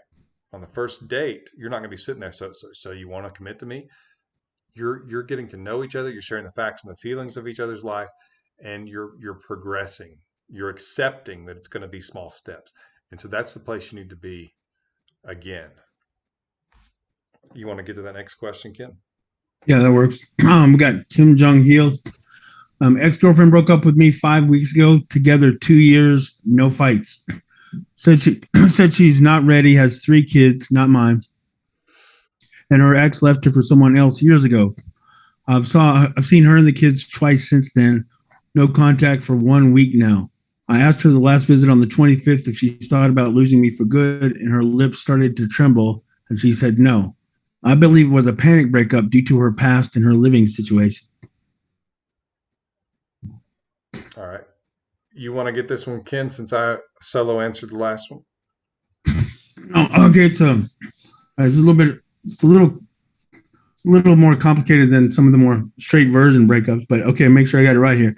Ex-girlfriend broke up with me 5 weeks ago, together for 2 years, no fights. Said she's not ready with 3 kids. Her ex left her for someone else years ago. I've seen her and the kids twice since then. No contact for a week. Okay, so the good news is, if you asked her about if she'd ever imagined losing you for good, and her lips started to tremble, and you get the feeling, and you didn't have fights for 2 years, the two of you were together long enough. And a lot of people don't understand this. It's not possible. It's not humanly possible, unless she's a psychopath, that she doesn't have feelings for you. If you're with somebody for 2 years and then they're gone, you're going to feel it. But you've only been in no contact for a week, so give it time to build. If the last time you saw her and it was after the breakup, and you asked her, "Have you imagined losing me for good?" and she said no with her lip trembling, she's telling you something there. She's probably telling you the truth. She probably knows she probably knew when she broke up with you that if you've been together for 2 years and it's been really good for 2 years, that emotionally you're still available. In other words, she hasn't had the full weight of the loss of you yet. But the other thing that jumps out, if you haven't had any fights in 2 years, people get this wrong too. No fighting in 2 years is not a good thing. That means one of you is either adjusting, manipulating, or too afraid or unsure about how to speak up for what you need. In the healthiest relationships, you're going to have conflict. You're going to have disagreement about every 5 or 6 interactions. It just might not seem that way to you, because if you're in a good relationship, you know how to navigate those things without it turning into an elevated, real conflict with some toxic fighting involved. So if she's gone 2 years, the two of you don't have conflict or fights, maybe the two of you are just very mature. But if that's the case, then it's not possible she's not going to miss you. Let her have the breakup. Go into no contact. You've only been in it for a week. When you're in pain, a week feels like forever. But that's really early. So it's way too early to give up hope, even though it might seem hopeless. And if she's pointing back to the past, then the last thing you want to do is reassure her by letting her know that, hey, I'm right here. Take all the time you need. It seems very heroic and even admirable, but a lot of times it keeps you on the outside, or a better way to put it, it keeps you at arm's length. So you're still in her life, but you don't really have that intimacy. You don't have that connection that you had before. So I would just say, to sum it up, let her have the breakup and expect yourself to hurt. And don't believe that lie that you're going to hear whispered in your ear by your own voice. I bet she's going to go on. I bet she's not going to even think about me. She's not going to look back. Look, if she's wrestling with anxiety from her past and envisioning a future that scared her into a breakup, that doesn't sound like the kind of person that's suddenly just going to stop worrying about things and analyzing things. She's going to think about you again. Just give it some time. Yeah, and so some of these situations, we're speculating because we're only getting a few sentences, because that's the limitation of the environment we're in with the super chat. But you can book a call with Ken at that link below there, myexpatcoach.com/coach-Ken. And he's going to dissect this thing and ask a ton of questions and give you some very customized advice, customized suggestions, and guidance on how to move forward with this and to get what you want, hopefully. So keep that in mind. Book a call with him. Every day I get people contacting me thanking me for getting them to book a call with Coach Ken. And I get the same thing with Coach Rex. I've got 2 guys on my staff, and I joke with Ken about this all the time. Like, not only does he have credentials, certifications, training, but he's got something that a lot of these coaches just don't have. He's got the school of hard knocks. And to be honest with you, both Ken and Rex have got the school of hard knocks. And Ken has learned so much, whereas a lot of people don't learn from what happens to them. This guy is kind of an expert at that. And so when you're talking to him, it's amazing how he can help you not just with good, solid instruction and advice, but a lot of times he's going to finish your sentences, or he's going to say, I bet you feel like, and he's going to tell it, and you're going to be like, nobody else understood that. Well, that's because he's been through so much of it. So, keep that in mind. And I cannot say it enough, and I can't emphasize it enough to book a call with him. And there's the link right there, myexpatcoach.com/coach-ken. Thank you for the kind words, brother. You I want got to you. you want to read the next question, man? Let me see. Yeah, she reached out 3 times since I've been in no contact for 7 months after I begged. Last time I didn't answer at all for 2 weeks. Last time I didn't answer at all, that was 2 weeks ago. Should I wish her a happy birthday? Oh, the birthday question. Okay. This is a common question, so I don't mean that making fun. I didn't mean it that way. I just mean this is a pretty common, popular question. Big man, want to take it? So it's not a clean break as far as, you two are still kind of talking. You didn't answer last time. Should you wish her happy birthday? So we've got to get to a point where no contact makes sense to you, not to her, but to you. And so you're kind of interacting. You didn't respond to the last one. So I'm wondering, are you two, would you say you're on good terms? Um, I'd like some more information, but my first thought is that you don't wish her happy birthday, that you use that situation where you ignored her as sort of a springboard for no contact. That's my first thought. Now, it's not always perfect. It's not always like, oh, yeah, perfect. That's exactly what you need to do, because this is a little bit messy because you two were interacting. But the good news is that you're going to get an opportunity for her to really feel it. And that's going to be her birthday, because she probably expects you to reach out. And of course, it might make her mad that you don't. People are always afraid to do things if somebody's going to get mad, but that doesn't mean it's not the right thing to do. I bring up the analogy of a toddler or a little kid again. Just because you say no to buying them the toy and they pitch a fit doesn't mean you made the wrong decision. Sometimes people pitch fits. Doesn't mean that they're right. So, And he added, sorry to interrupt, he added that it was not good terms. So I like the advice even more now. yeah, then no wishing the birthday. She needs to wonder why you're not reaching out. If she needs to kind of feel like maybe she's blown it with you. And what better way to do that than to not talk to her, not reach out, just to disappear. So with that added information, 100%, I would not reach out on her birthday. Let her feel your absence. She needs to notice it, and that's going to be the day she notices it the most. Ken? I love it. I would say, when we say this together, take advantage of golden opportunities where you can justifiably reach out to not reach out. It projects strength. So you're not wasting the opportunity. You're just using it the right way. Okay, eggs, $4.99. I look nice, but I told him again I can't be friends. He blocked me on Snapchat. Day 57 of no contact since then. We're long distance, 4 hours apart. Apparently, he told her that she looks nice, but she told him again I can't be friends. So he blocked her on Snapchat.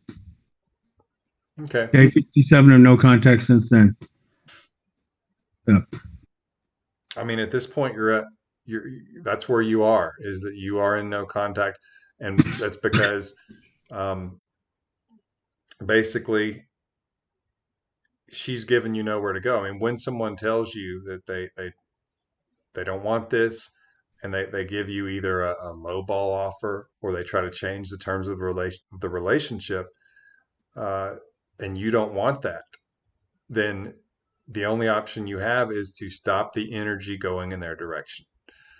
And because otherwise you're just investing in what you don't want.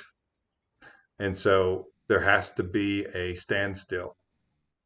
So it sounds like you're doing that, and it's just going to take time for you to figure out if it's going to be enough that she wants to come back and be with you or not. And that's really, it's one of those things that does not work 100% of the time. It works a good amount of the time. in a lot of situations, but sometimes it doesn't. But that doesn't mean that it's not the right thing to do every time, even if it's not going to work. If somebody doesn't want to be with you, it's not the best thing for you to try to force it or beg or plead or try to manipulate the situation. So uh, I wish I had a more profound answer, but it sounds like you're doing what you need to do, and you definitely don't need to put energy toward her if she's wanting to change the terms and she's still holding to the breakup. Then there's nothing for you to do except remove yourself from the situation. And I won't, repeat the things I say about no contact a lot, but you're right in that situation where it's exactly what you need to do. Yeah. Okay, so I think we're about to wrap, right? And if we missed anything, I've still got a question here left, but you want to give them your email address, or you can give my email address just for anybody we might have missed. And I know I still have a question here left, so I'm not saying we ran out, but All right. So you can email Coach Ken. Actually, sorry, it's Ken. Wait, it's Coach Ken at dotheyloveme.com. All right, with your question, and you should probably also say, hey, do I need to set up a call with you, or is this like a one-line answer, that kind of thing. And since we are wrapping this, I'm about to post in the community a link to a new video that's on a different channel, but it's a video to help you relax. And a lot of you are going through anxiety and difficulty sleeping and that kind of thing. And so this is one of those videos that should help you with that. It's a beautiful nature video with it's got some evening scenes, some sunsets, and it's got some beautiful music. So I'm going to be posting that within just a few minutes in the YouTube community. And so take a look at that. As a matter of fact, yeah, we'll just wait. I'll go ahead and post that in the community whenever we're done. But wish we could get to every single question. If we didn't, email Ken. Appreciate you being here. It's been a couple of hours, and we'll be trying to do these more often. But book that call with Ken. Use the code up there for the emergency breakup kit, SCD14, and it's about 25% off the price of the kit. And that's all we have for now. So we are going to take our tired voices and Ken's head cold, and we're going to get going. But appreciate you being here. And as always, thanks for watching. Thanks, man. Man hug. Thanks, buddy. All right, man. Take care. Thanks, everybody. Go ahead and turn this thing off. Go here and stop.